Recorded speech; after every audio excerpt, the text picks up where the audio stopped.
Hey everyone, and welcome to Navigating the 2026 Freight Market Trends and Opportunities. I'm thrilled you're here today. For those that don't know who I am, I'm Steve Vest. I'm the founder and owner of Nationwide Equipment Transportation. We're a freight broker based out of Kansas City. Freight isn't just my job, it's in my blood. I grew up with parents who were in truck drivers, got my start in air freight during college, and have spent over 20 years solving some of the toughest challenges in logistics. In the time, I've watched this industry evolve dramatically. One thing has stayed consistent is that businesses that understand the market and prepare early are the ones who stay ahead. Today, we're going to break down what really is going to happen in 2026. We'll look at market forecasts for rates, capacity, and regulations, talk through the disruptions already affecting supply chains, and explore some new freight tech that's changing the game. And most importantly, discuss how to adapt your logistics strategy to stay competitive. Let's dive in and make sure that your business is ready to seize the opportunities this year's freight market has to offer. Market forecast. Let's talk a little bit about market forecast. Give me a few minutes to find where I'm at here. Here we go. Okay, so 2026 to me looks like it's just going to be the same as 2025. I don't see a whole lot changing with the current situation that we're in. Pandemic boom is over. The market is completely flat, and I don't really expect the trucking rates to go up, if maybe just a little, in 2026. A lot of several market predictions that I've seen have all been low to single digits gains for contract rates and slightly stronger but slightly modest spot market upticks in 2026 as capacity stabilizes. Obviously, that's going to be based on the capacity with the non-domiciled drivers that they're trying to get out of the CDL game.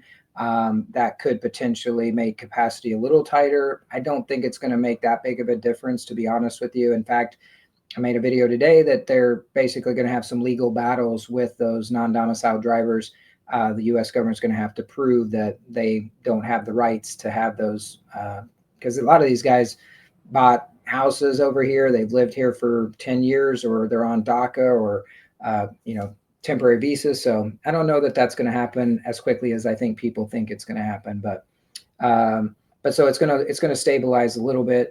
We're going to see some major regulations probably in 2026. With emissions, some of that stuff's going to drop off and potentially could help a little bit. But overall, I think that 2026 is going to be a little bit more of the same. So the keys to watch is just like macro slowdown. If the rates go down because the interest rates don't get the help that we need, or if fuel prices spike, that could cause a big, huge issue for us as well.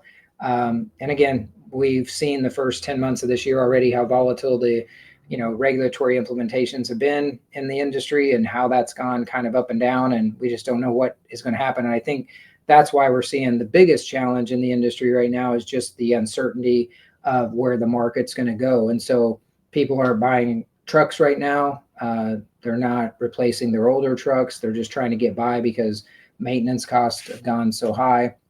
So there's just a lot of things that are playing into kind of what I think is going to happen in 2026. So what I tell shippers right now is to, if you can, lock in some contract rates for next year, because that's going to help you stabilize your supply chain solutions and help control your cost for your company. But you have to be, I guess, somewhat sensitive, I hope, as a broker, that, as the market changes, as I do with my clients, is if the rates do go down significantly, then I will adjust those rates for my clients. But I also expect some give to the shippers, as if the rates go really astronomically high, being locked into those contracts can kind of sometimes be detrimental to a brokerage or to a shipper. Carriers, they got to be better at knowing their cost per mile. I think we're trying to do a lot better job of educating those folks, of understanding really what it costs to run a trucking company, and also getting shippers and brokers to understand that a little bit will help as well. But I think the compliance will be a big deal next year with the ELDs and with the DOT trying to enforce the ELP, English language proficiency, and the non-domiciled CDLs. So again, I think that for the carriers are going to have to adjust, because they've hired those folks and now they might not be able to have the workforce that they're used to. So Um, Brokers, I think we're just going to have to do a better job of managing our capacity with the carriers that we work with. That's what we've been working on for the last couple of years, is just trying to build those carrier relationships so that we don't have to post loads and worry about the fraud and worry about making sure our customers' freight is safe. We basically know the carriers we're working with, and if we don't, we can go out to the market, but we know how to vet them and take care of that. Um, so yeah, I think that that's a pretty good wrap up of what we kind of expect in the market analysis right now. So we'll see kind of what kind of disruptions there might be next year. And let's pull that slide up here so that we can talk a little bit about that. The supply chain disruptions for 2026. So pulling that up now so we can talk a little bit more about that. But the biggest thing right now is obviously the China tensions with the U.S. That's still going to be ongoing next year. I don't see that changing at all. And we have seen a huge decrease in the number of imports from China.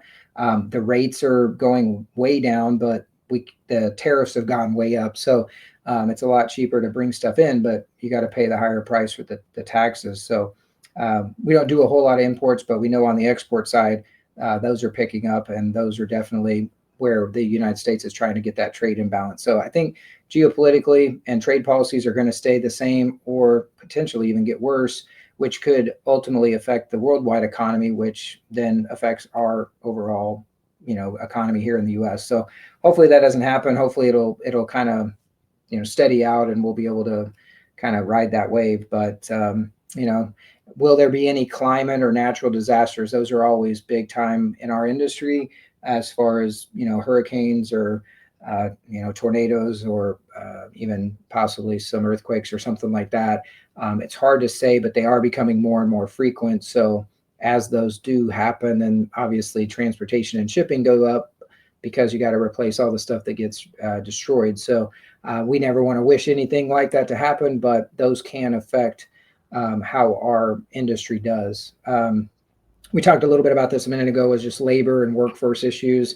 Obviously, as the non-domiciled drivers get out of the market potentially, or as older CDL drivers retire, could that affect the number of drivers, and that would then cause a supply and demand issue to raise the rates for the drivers and for shippers. I think that could potentially happen, but probably not until the middle of next year at the earliest, in my opinion. So some of the disruptions we're still seeing is the threat of stolen loads and fraud. I can't remember what the number was today, but it was billions of dollars. It was like $8 million a day in stolen freight. So cybersecurity for shippers is needing to be at the forefront going into 2026.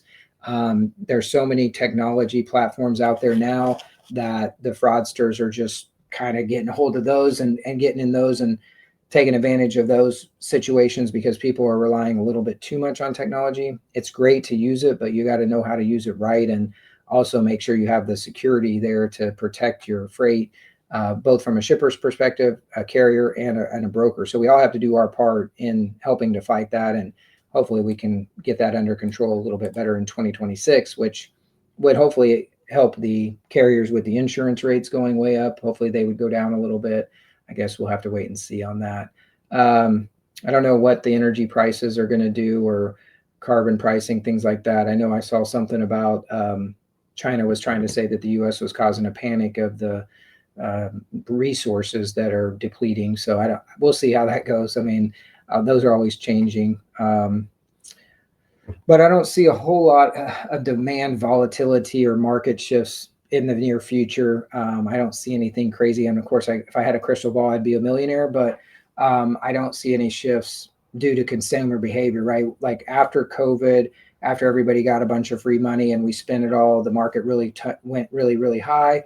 But now that's kind of changed, and everybody's now kind of into a savings mode or pinching their pennies, and they're really not buying as much stuff anymore. So a lot of that retail stuff, the shipping, require, they lived on it for a really long time, is kind of dying down. The Amazon effect, and then also we've had a market shift where more of the shipping is within 500 miles now, so there's less and less long hauls. So that has a shift in the way that carriers, where they put their trucks and where shippers are putting their warehouses and things like that. So some of the likely effects, or maybe some of the vulnerable industries that I've kind of looked up, is electronics and automotive, obviously, because they've been highly dependent on components and raw materials. So those rare earths that I was talking about earlier, that China said the U.S. has caused a panic for, which might or might not be real, potentially could be an effect for those particular industries. High tech and clean energy, obviously I think they're going to do well. Batteries, semiconductors. So anybody in those industries are probably going to do well and have more shipping. So those are the folks that I'm definitely focused on as far as a broker. Food and agriculture, obviously, depending on their weather and transportation delays because of that, but also obviously the soybeans not being exported out of the country has caused a big problem for them.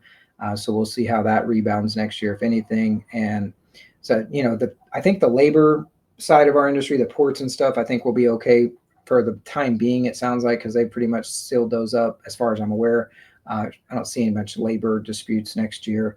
So yeah, just, got to look at what we can do to help with the supply chain disruptions through the freight technologies.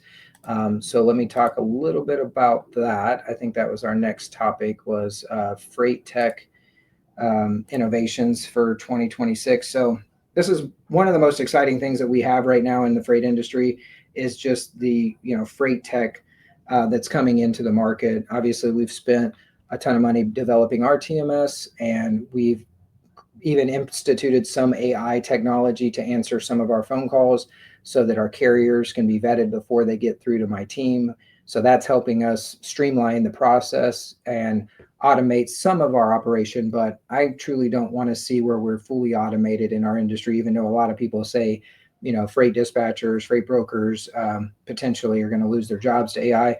I don't see it at a grand scale. I can see it definitely helping, and we can, what we call manage by exception. So we continue to do that now, and our system already is doing that. So it makes it a lot easier for us to not have to add a bunch of staff to our operation here at Nationwide. And I think a lot of brokers are doing the same thing. A lot of the bigger brokers, especially, they're seeing higher profit because they've gotten rid of the human element on some of their daily tasks. And that's ultimately going to be a good thing for the industry, because as broker transparency, if that becomes a thing, or as rates get suppressed a little bit more, we'll just have to wait and see how that is. But another exciting thing in the industry is autonomous vehicles. There's been stories recently of the trucks that are driving between Dallas and Houston. No drivers right now in those vehicles. Excuse me. And if we can get more and more of those, I know that reduces the number of truck drivers out there, but I think ultimately that's where we're headed. And I'd like to say in this Tech's Innovations 2026 part of this presentation is like, if you're not on the forefront of it and you're sticking your head in the sand and saying that you're not going to, be involved in that, or you're not going to participate. I've seen some things where people were like, hey, I got an AI calling me to negotiate a rate as a broker. It was a dispatch AI, and the broker said they just hang up. Well, if all your carriers go to that dispatch service and start working with those dispatchers, and they're not overseas, would you rather that be the case and the U.S. controls that, or would you continue to want to use the overseas offshore dispatchers? So it's a double-edged sword, I think, for some of those guys that are saying, oh, I'm not going to listen to an AI dispatcher calling me to negotiate a rate. Well, it's coming, and you better get used to it, because I think that's the number one autonomous thing next year. That's the number one thing. I think we're already seeing a ton of dispatchers shutting down overseas because of, one, we're fighting the fraud, but two, because the AI dispatchers are coming. So I think regional warehousing is another part of this freight tech. I think a lot of places are putting warehouses digitally in certain areas to help with their supply chain. Again, the Amazon effect of getting stuff delivered faster. So I think we're going to see more and more of that. So your longer haul stuff is going to go rail. One of the biggest things right now is the rail merger that can potentially happen, which if that happens, the trucking side of things are going to struggle, because if they could figure out how to do rail a little bit better, I think a lot more people would choose to go rail. But unfortunately, it's just been very disorganized over the years and not as reliable. So we'll see how that goes. Electric trucks is another thing. I know that especially in the yards, the electric jockey trucks are really happening. I think that's a good spot for them to start. If they can, do that part, then they can maybe do some more of the over the road, even though there are some reducing, empty miles and things like that will help with that as well. But if you're a shipper and you're watching and you need to create visibility in your supply chain, even if you're small to medium sized companies, in fact, that's what we specialize in, giving them technology so that they can gain visibility as they scale. They can continue to grow and not have to worry about their operations suffering. I think that's a lot of where a lot of manufacturing companies, distribution companies, they struggle to scale because they don't have that visibility. We provide that at the smaller level and the medium sized level, and then they might pace out into some bigger technology platforms later. But we're going to continue to develop our technology to help them out as they grow as well. But we're doing some things with blockchain. We're settling on payment rails with Bitcoin and stable coins and things like that right now. So I think we're going to see a bigger push for that next year as well. And in the next 5 years, probably we're going to see huge differences in that. It's nice here in Kansas City today, so I have my windows down, unfortunately. Have a loud car going by. I apologize about that. It'd be nice if the United States was a little bit more like Europe, and we had, underground tunnels and things like that to help with the more tech and innovations, and maybe getting some above ground rail for semis and stuff like that. Like, there's a lot of things that can happen. They won't happen very fast, but I think in the future, we're definitely going to see that. So the last thing I was going to check on here, let me look at our list here. Adapting your logistics strategy is kind of what we're going to go to next as far as our webinar content. And I'm going to take a little drink. So what can you do to make sure that you're adapting your logistics strategy as a shipper or a carrier, as a broker? But, the best thing you can do is just make sure that you're always trying to do better than you did today, and trying to innovate your supply chain or your tech stack or your operation, creating a better way to do things every single day, because you can't just sit with the status quo in this industry, because change is always constant, especially in this industry, and you're going to have to make sure that you're always innovating in some way, because if not, you're going to get left behind. So I would just stress in 2026, you're going to need to do more of that, but to do it a little bit quicker space, because this AI and different technology is coming so fast that I think there's been a lot of people that are getting left behind that don't, advertise and market on social media. That's one of the things, that don't use a TMS system. They're still emailing or calling for quotes and bookings, which is so 1999. And we got to get those people into the 2025 era, where we can actually book something online and quote something online and actually conduct business electronically versus having to pick up the phone or email. I think as the younger generation comes in, if you're an old school person, that's going to change for you, and you're going to get left behind. So I know we're going to cut this a little bit short, but I do want to open it up for a live question and answer session. If anybody has any Q&A, they can put into the chat. Hopefully I can see that. If there is any Q&A, I'm going to give a couple seconds here to see if we can open the floor for questions. What do you think the forecasting is going to look like next year? What do you think's coming in the innovations? You can obviously take a screenshot of the QR code there on the screen, and send in your questions. And I'm just looking for some questions of like, what do you want us to answer, or if there's anything we can't answer for you that we didn't talk about today. But there is a lot going on in the industry, and I think that we're going to see a lot more changes even in the last couple months of 2025. But this is the time of year where I always sit down and do, like, I'm going to work in the business and for the business, but not actually be in the operational side of stuff. I try to step away right now to do my planning and make sure that we're going better and bigger for 2026. So that's what I do right now. And I expect, my clients are probably doing some of the same things. So I would just have logistics and supply chain at the forefront of what your planning looks like over the next couple of months. So you're ready for 2026, that you're improving your fraud situation, you're improving your tech stack, and you're making your operations smoother so that you're not having all the daily fires to put out and things like that. So doesn't look like we have any questions today. So that wraps up navigating the 2026 freight market trends and opportunities. I hope this session gave you a real world insights into the shifts we're already seeing. Freight isn't a guessing game, and it isn't static. The business that plan early, ask the right questions, and partner with experienced brokers are the ones that keep their supply chain strong, even in unpredictable markets. That's exactly why we here at Nationwide try to give you clarity, proactive communication, and dependable solutions that protect your timelines and your reputation. If you're looking to help at adapting your logistics strategy and want to discuss how these trends affect your business, my team and I are here to talk. Thanks again for spending part of your day with me, and here's to a smarter, stronger freight strategy for the rest of 2025 and heading into 2026. Subscribe to stay in the know. I just put up a link and a photo that you can put on your calendar. We'll have another webinar next month and hope to see you guys there.